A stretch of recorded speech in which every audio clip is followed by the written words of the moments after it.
Jason Snell, 3105 Allegheny Drive, Northeast Cedar Rapids.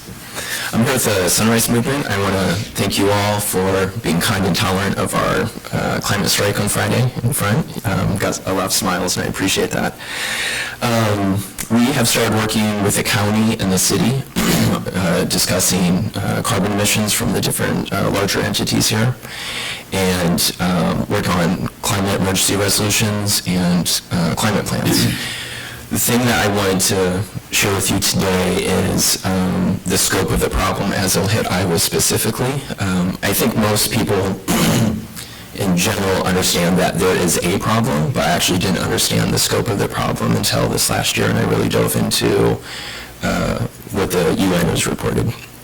So I'm just going to share some data, and then I can follow up with emails tomorrow. So currently, 2020, we have flooding and drought cycles destroying our farmland and disrupting our agricultural seasons. So, if you drive across the state, you see that some corn still hasn't been harvested. That was from floods in the spring. There's rising costs for municipal damages, and then sub-zero winters are happening more and more frequently because the jet stream has been disrupted, and so that pushes Arctic air further south. Within 10 years, and we learned this from farmer interviews, 2/3 of the fruit will be gone. And so when you go to the grocery store, that fruit will be gone, and that's a permanent loss. We'll have to start doing planned retreat and abandonment of frequently flooded areas and farmland. I think Time Check is a good example of that in our past. And then food and water scarcity will increase. By 2050, the middle of the century, worldwide there will be 1 billion climate refugees, and in the United States there will be tens of millions. And so we'll see climate refugees from Central America and the southern United States fleeing to northern states, and so that's something that will impact Iowa. How do we accept those climate refugees as they're fleeing to the north? Because of damage to farms, farm yields will be dropped by 50%, but at the same time our world population will have doubled. One of the things as carbon increases in the air from burning fossil fuels is nutrition drops in our crops, and so we'll have a nutrition crisis worldwide. And also at that point we'll have widespread heat and respiratory deaths, and a heat death is a particularly brutal way to die. By the end of the century, along our current trajectory, we'll have lost 50% of our species worldwide.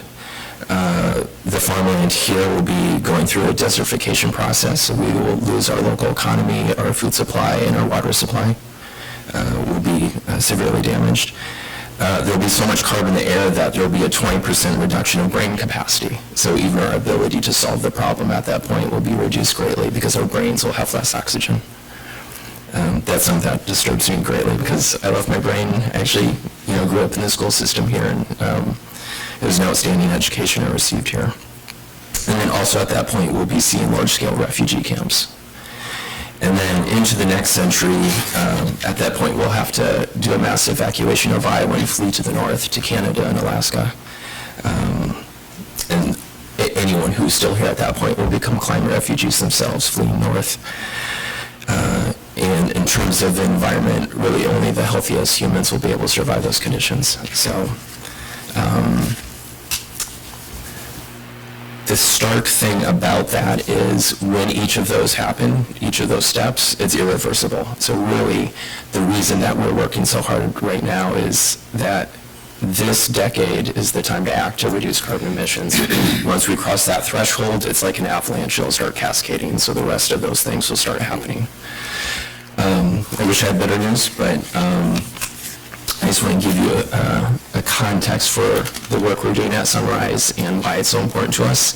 And we work with a lot of young people who are absolutely terrified about their future. So I will follow up tomorrow with an email. Thanks for your time.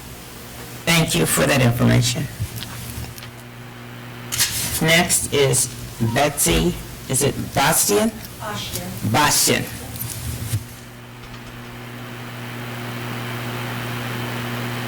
Hello, I'm Betsy Bastian, and I live at 2631 Beaver Avenue Southeast. And I'm here with the Sunrise Movement as well. I chose this city to be my home. I was raised by an elementary school guidance counselor who taught me the value of public education and its example in leadership in social justice in our communities. When public schools advocate for those in need, systemic change happens. I am here to be your cheerleader and to help the school district beat the odds of climate change. Last Friday evening, at the Cedar Rapids Climate March, a student, Elijah, from Arthur Elementary School, stood on the steps of City Hall and said, "In 10 to 15 years, there may not be enough people to support my school." And I like that school. What Elijah doesn't know is that he was speaking for the children that are not yet mine, for the future nieces and nephews that have not been born, and the future grandchildren of this community. There are young people in this community who fear the increasing number of natural disasters, water supply shortages, food rations, and other known effects not guaranteeing children a future in result of climate change. I fear this community will fail, but I do have hope. I have hope in an education system that will listen to the cries of children like Elijah, their parents, and those who hope to raise their family in this community. The children have spoken. The future and hopeful parents, me, of this school system has spoken. Public schools have fought for equal and equitable access to education for women, persons of color, persons with disabilities, the LGBTQ+ community, and so much more that goes unrecognized. Thank you for your efforts in areas of injustice that you are passionate about to make this community better. Thank you for your time, and I hope the school district will be welcoming to new ideas in how to solve climate change in your strategic plan. I ask the Cedar Rapids School Board to declare a climate emergency to ensure the safety and well-being of every learner to be future ready.